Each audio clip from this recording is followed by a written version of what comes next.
Webtoons are digital comics, manhwas, originating in South Korea, designed to be read on mobile devices in vertical format.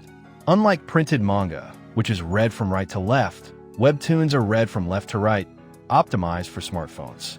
This new format and its growing global popularity have paved the way for animated adaptations that incorporate narrative and aesthetic elements typical of Korean comics. Since 2020, platforms such as Crunchyroll have been committed to turning successful webtoons into original anime, thus expanding the influence of this emerging medium in contemporary animation. Among the first notable cases are Tower of God and The God of High School.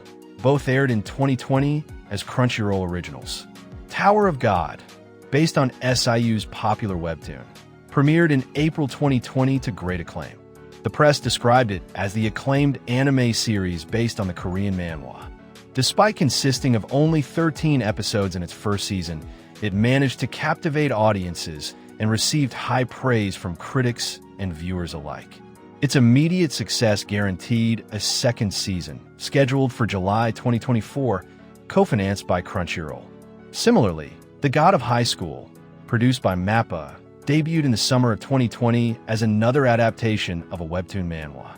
This martial arts anime stood out for its dynamic action and webtoon-inspired character designs.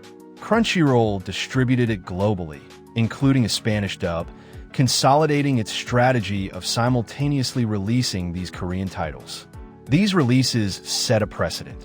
For the first time, digital narrative content from South Korea directly influenced Japanese anime production, introducing tournament-based plots, Asian mythology, and Korean protagonists to the anime landscape. Another iconic example is Solo Leveling, an adaptation released in early 2024. Also originating as a South Korean webtoon manhwa, Solo Leveling undoubtedly became a global anime phenomenon. The series reached massive audiences thanks to its video game style, leveling up, storyline, fast-paced action, and charismatic protagonist. Crunchyroll licensed the anime for worldwide distribution, and viewing figures are breaking records. According to Sony, it was the most-watched anime in Crunchyroll's history. Its success demonstrates how webtoon-born content can appeal to both traditional anime fans and new viewers around the world.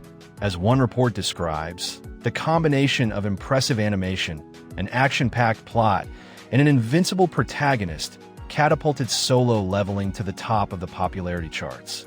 Ultimately, this adaptation has reinforced the positive perception of anime toward webtoons, demonstrating that the Korean digital medium produces stories that are highly appealing to global audiences.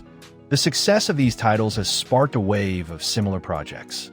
Executives from Korean platforms have announced dozens of new webtoon-to-anime adaptations in development for the second half of the decade. For example, the anime adaptation of Omniscient Reader's Viewpoint, a popular web novel/webtoon, has been confirmed, and there are rumors of series based on titles such as A Returner's Magic, Should Be Special, Lookism, and Noblesse.